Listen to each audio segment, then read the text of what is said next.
사랑의 주님, 이 새벽에도 육신의 피곤함을 이기고 주님 앞에 사모하는 마음으로 나오게 하시니 감사합니다. 현장에서 예배하는 성도들과 각자의 자리에서 예배하는 성도들 가운데 성령으로 함께하여 주시옵소서. 하나님의 말씀을 듣고 기도하는 가운데 우리 영혼이 말씀으로 채움받는 시간 되게 하옵소서. 거룩하신 예수님의 이름으로 기도드립니다. 아멘. 오늘 우리에게 주신 하나님 말씀은 잠언 15장 1절에서 18절 말씀입니다. 잠언 15장 1절에서 18절 말씀. 다 같이 한 목소리로 합독하겠습니다. 유순한 대답은 분노를 쉬게 하여도 과격한 말은 노를 격동하느니라. 지혜 있는 자의 혀는 지식을 선히 베풀고 미련한 자의 입은 미련한 것을 쏟느니라. 여호와의 눈은 어디서든지 악인과 선인을 감찰하시느니라. 유순한 혀는 곧 생명나무이지만 패역한 혀는 마음을 상하게 하느니라. 아비의 훈계를 업신여기는 자는 미련한 자요 경계를 받는 자는 슬기를 얻을 자니라. 의인의 집에는 많은 보물이 있어도 악인의 소득은 고통이 되느니라. 지혜로운 자의 입술은 지식을 전파하여도 미련한 자의 마음은 정함이 없느니라. 악인의 제사는 여호와께서 미워하셔도 정직한 자의 기도는 그가 기뻐하시느니라. 악인의 길은 여호와께서 미워하셔도 공의를 따라가는 자는 그가 사랑하시느니라. 도를 배반한 자는 엄히 징계를 받을 것이요 견책을 싫어한 자는 죽을 것이니라. 수올과 아바돈도 여호와의 앞에 드러나거든 하물며 사람의 마음이리요 거만한 자는 견책받기를 좋아하지 아니하며 지혜 있는 자에게로 가지도 아니하느니라. 마음의 즐거움은 얼굴을 빛나게 하여도 마음의 근심은 심령을 상하게 하느니라. 명철한 자의 마음은 지식을 요구하고 미련한 자의 입은 미련한 것을 즐기느니라. 고난받는 자는 그날이 다 험악하나 마음이 즐거운 자는 항상 잔치하느니라. 가산이 적어도 여호와를 경외하는 것이 크게 부하고 번뇌하는 것보다 나으니라.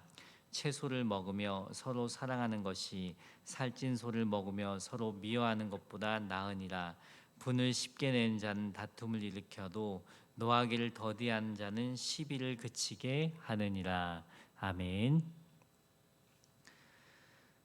우리가 묵상하고 있는 잠언 말씀의 핵심 주제는 지혜입니다. 잠언은 지혜를 얻는 것이 얼마나 중요한지 반복적으로 말합니다. 지혜를 얻는 것이 정금을 얻는 것보다 낫다고 말해요. 지혜로운 사람과 어리석은 사람을 자주 비교하기도 하는데요. 지혜로운 사람과 어리석은 사람은 어떻게 다를까요? 오늘 본문 말씀을 보면 말이 다르다고 합니다. 어떤 사람이 내뱉는 말을 보면 그 사람이 지혜로운 사람인지 어리석은 사람인지 알 수 있다는 거죠. 지혜로운 사람과 어리석은 사람은 말이 어떻게 다를까요? 오늘 말씀 1절, 2절, 4절 말씀을 보면 유순한 대답은 분노를 쉬게 하여도 과격한 말은 노를 격동하느니라. 지혜 있는 자의 혀는 지식을 선히 베풀고 미련한 자의 입은 미련한 것을 쏟느니라. 유순한 혀는 곧 생명나무이지만 패역한 혀는 마음을 상하게 하느니라. 말씀에 보면 지혜로운 사람은 부드럽게 말하는 반면 어리석은 사람은 거칠게 말합니다. 지혜로운 사람은 선한 말을 하는 반면 어리석은 사람은 미련한 말을 쏟아냅니다. 지혜로운 사람은 온유하게 말하지만 어리석은 사람은 마음을 상하게 하는 말을 합니다. 여러분의 언어 생활을 생각해 보시기 바랍니다. 여러분은 부드러운 말로 관계를 부드럽게 만들고 있습니까? 아니면 과격하고 거친 말로 분쟁을 일으키고 있습니까? 여러분은 선하고 아름다운 말로 다른 사람에게 좋은 영향을 주고 있습니까? 아니면 미련하고 더러운 말로 다른 사람의 마음을 오염시키고 있습니까? 여러분은 따뜻한 말로 다른 사람을 위로하고 있습니까? 아니면 가시돋친 말로 마음을 상하게 하고 있습니까? 말은 공기의 울림이라고도 하지만 인생의 방향을 결정하고 관계의 질을 결정합니다. 따뜻하고 생명력 있는 관계를 맺을 것인가? 아니면 상처를 주고받는 관계로 전락할 것인가? 말에 달려 있다는 것입니다. 공동체 안에서 마음이 상하고 관계가 깨어지는 일이 왜 일어날까요? 부드럽고 따뜻한 말이 아니라 거칠고 가시돋친 말을 하기 때문입니다. 살리는 말이 아니라 죽이는 말을 하기 때문입니다. 어떤 글에서 40대 주부가 결혼 생활 내내 언어 폭력에 시달렸다는 내용을 보았습니다. 남편은 아내에게 입버릇처럼 밥버러지, 멍텅구리, 돌대가리 이런 말을 했다고 합니다. 심지어는 자식들 앞에서도 말입니다. 그래서 이 주부는 남편의 언어 폭력 때문에 스스로는 아무것도 할 수 없다는 생각에 사로잡혔고 다른 사람들과 대인 관계도 제대로 할 수 없게 되었다고 합니다. 말 때문에. 그래서 그 주부는 살아봐야 뭐하나 죽어야지 하는 마음까지 품게 되었다는 거예요. 남편의 말로 그 사람의 그 아내의 심정이 상하게 되었다는 거죠. 마음이 상하게 되었다는 거죠. 남편의 말 때문에 아내의 마음은 죽은 것 같이 되었습니다. 그렇다면 아내를 그렇게 만든 남편은 행복할 수 있을까요? 아내를 불행하게 하는 것은 스스로를 불행하게 만드는 것과 같은 거예요. 내가 다른 사람의 마음에 상처를 주고 고통스럽게 만들면 그것이 어떤 형태로든 나에게 영향을 미치게 되어 있습니다. 반대의 경우도 마찬가지입니다. 관계를 통하여 흘러나오는 축복을 누리고 싶다면 부드럽고 따뜻하고 사랑이 녹아있는 말을 해야 합니다. 내 입에 어떤 말을 담아야 할까요? 부드럽고 따뜻한 말, 영혼을 살리는 말을 담으시기 바랍니다. 일과를 시작하기 전 오늘 내 혀를 주장해 달라고 간절히 기도하고 시작하시길 바랍니다.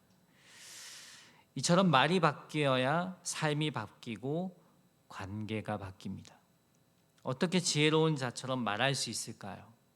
사실 말이라는 것이 마음의 문제라는 것을 깨달아야 합니다. 왜 그럴까요? 마음에 있는 것이 말과 행동으로 나타나게 되어 있기 때문입니다. 우리의 말과 행동은 마음의 거울입니다. 11절 말씀에 보면 스올과 아바돈도 여호와의 앞에 드러나거든 하물며 사람의 마음이리요. 스올과 아바돈은 죽음의 세계를 말합니다. 즉 어떤 장소이든 하나님의 시야에서 벗어나지 않는다는 말씀입니다. 하물며 사람의 마음이리요. 사람의 마음 또한 하나님 앞에 다 드러난다는 말씀입니다. 예수님께서도 사람마다 마음에 쌓은 것을 입으로 말한다고 말씀하셨습니다. 왜 우리가 다른 사람을 향하여 거친 말을 하게 될까요? 우리 마음이 거칠기 때문입니다. 왜 다른 사람에게 가시 같은 말을 하게 되는 것일까요? 우리 마음에 가시가 있기 때문입니다. 왜 우리가 독한 말을 하게 되는 것일까요? 마음에 독을 품고 있기 때문입니다. 예전에 가까운 친구에게 짜증 섞인 말을 했던 적이 있습니다. 작은 문제에도 예민하고 날카롭게 반응하고 있는 제 자신을 보았습니다. 왜 그럴까 생각해 봤어요. 제 마음이 주님의 은혜로 덮여 있지 못하기 때문이라는 것을 알았습니다. 주님의 은혜로 덮여 있고 성령으로 충만하지 못하니까 육신의 성품이 그 틈을 비집고 나오는 것이었습니다. 그런 저 자신을 발견하면서 은혜 없이 사는 것이 얼마나 힘든 일일까 하는 생각을 했습니다. 우리 마음이 성령의 다스림을 받아야 합니다. 우리 마음이 주님의 임재로 충만해져야 합니다. 3절에 여호와의 눈은 어디서든지 악인과 선인을 감찰하시느니라. 어디서든지라는 단어를 주목해 보세요. 하나님의 시선이 항상 우리를 향하고 있다는 뜻입니다. 하나님께서 마치 감시자처럼 비춰지기도 하는데요.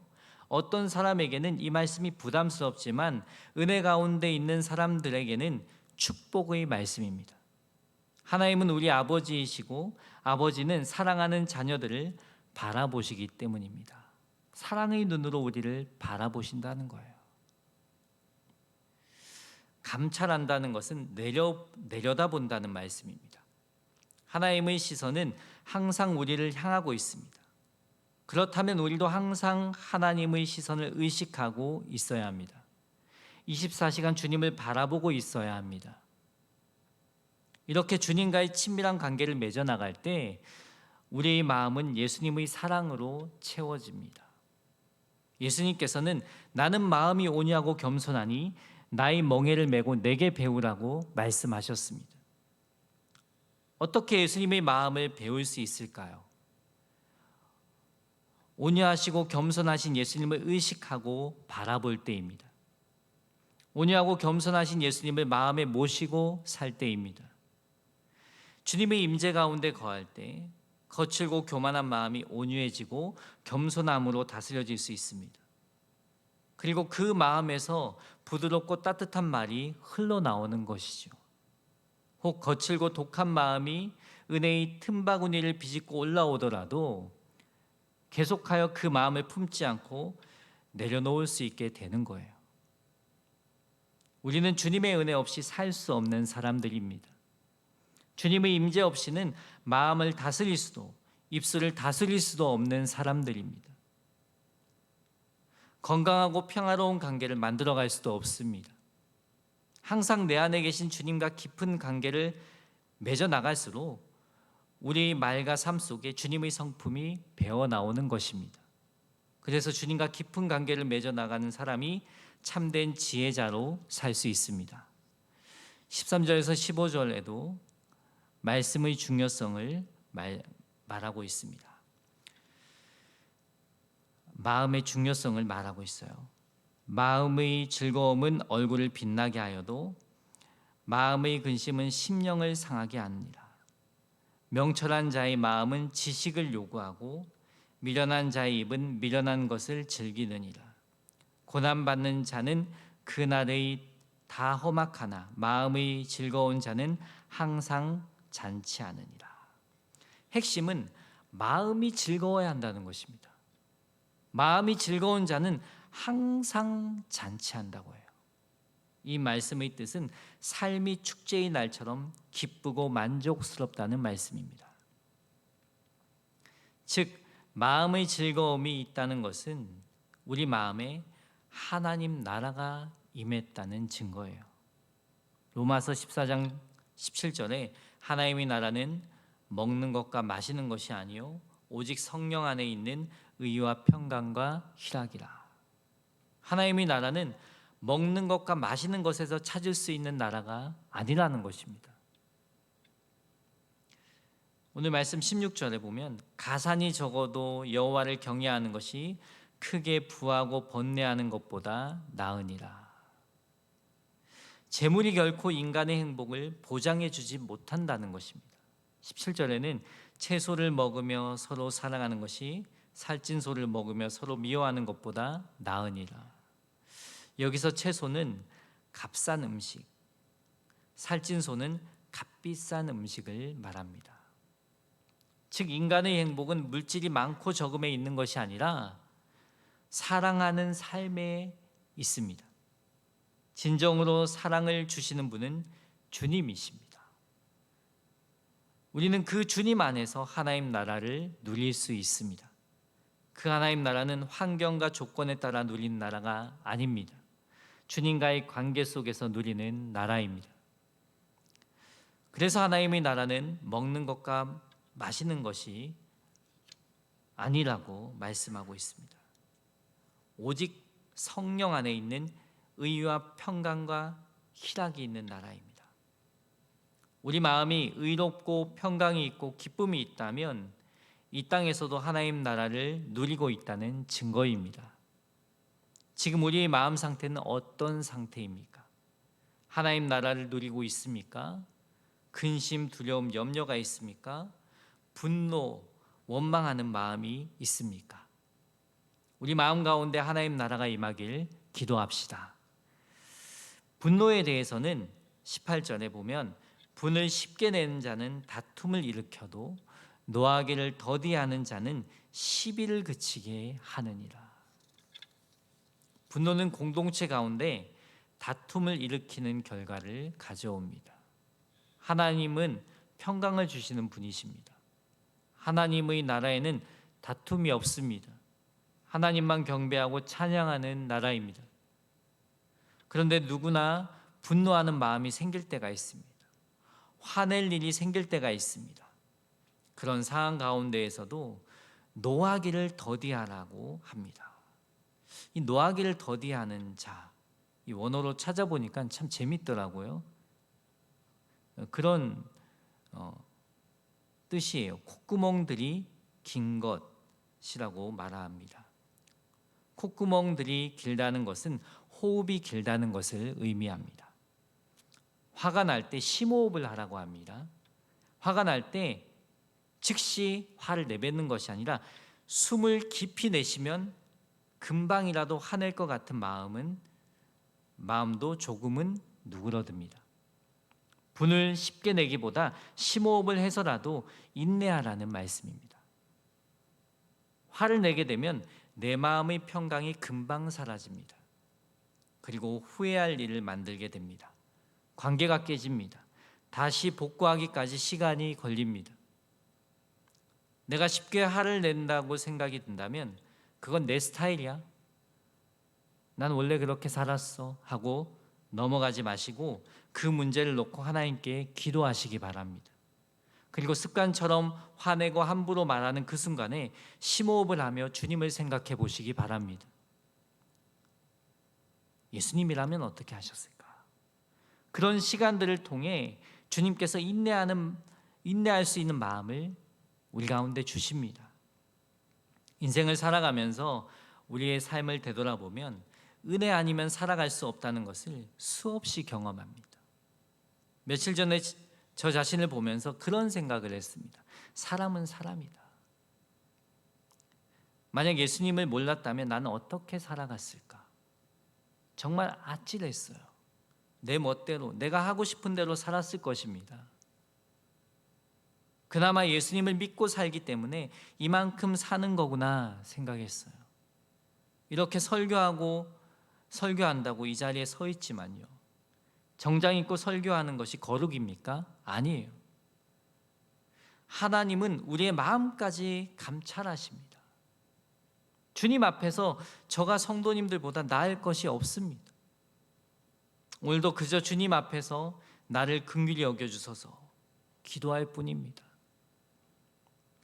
마지막으로 8절, 악인의 재산 여호와께서 미워하셔도 정직한 자의 기도는 그가 기뻐하시느니라. 악인의 재산 여호와께서 미워하신다고 합니다. 평소에는 죄를 먹고 마시면서 습관적으로 예배 드리는 자들의 제사를 받지 않겠다는 말씀입니다. 반면에 정직한 자의 기도는 하나님이 기뻐하신다고 합니다. 저는 이 말씀을 보다가 바리새인과 세리의 기도가 생각났습니다. 바리새인은 자기 의를 드러내며 기도합니다. 자기 의를 내세웁니다. 자기는 다 잘한 것처럼 기도합니다. 반면에 세리는 멀리 서서 감히 눈을 들어 하늘을 쳐다보지도 못하고 다만 가슴을 치며 이르되 하나님이여 불쌍히 여기소서 나는 죄인이로소이다. 두 사람 중에 누가 하나님의 은혜를 입었습니까? 세리입니다. 의롭다는 인정을 받고 집으로 내려간 사람은 바리새인이 아니고 세리라고 말씀하셨습니다. 하나님은 교만한 자를 대적하시고 겸손한 자에게 반드시 은혜를 주십니다. 이 새벽 우리 모든 것을 아시는 하나님 앞에서 겸손히 엎드립시다. 주님 앞에 우리가 감출 것이 뭐가 있을까요? 우리의 마음에 있는 것을 토해냅시다. 회개하며 나아갑시다. 주님은 우리가 정말 주님 앞에 진실함으로 나아가길 원하십니다. 그 주님 앞에 겸손함으로 나아갈 때 우리의 마음을 주님께서는 새롭게 하십니다. 하나님의 평강을 주십니다. 이 새벽 주님 앞에 기도하는 가운데 우리의 마음을 새롭게 하신 하나님을 경험하는 시간 되기를 예수님의 이름으로 축복합니다. 기도하겠습니다.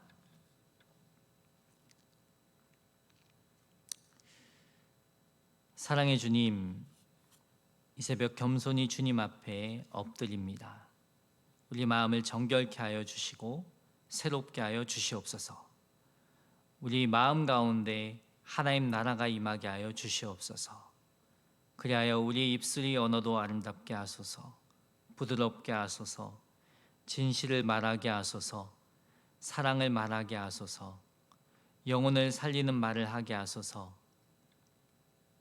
우리가 가는 곳곳마다 하나님 나라가 임하게 하옵소서. 이 시간 겸손히 주님 앞에 엎드려 기도하는 성도들이 간구를 들어주시어 하나님의 뜻과 계획이 가정과 교회, 나라와 열방 가운데 이루어지게 하옵소서. 귀한 예물 드린 손길이 있습니다. 하나님 받아주시옵시고 간절한 기도 제목이에 영혼이 잘되고 범사에 잘되며 강건한 복을 주시옵소서. 감사드리며 예수님의 이름으로 기도드립니다. 아멘.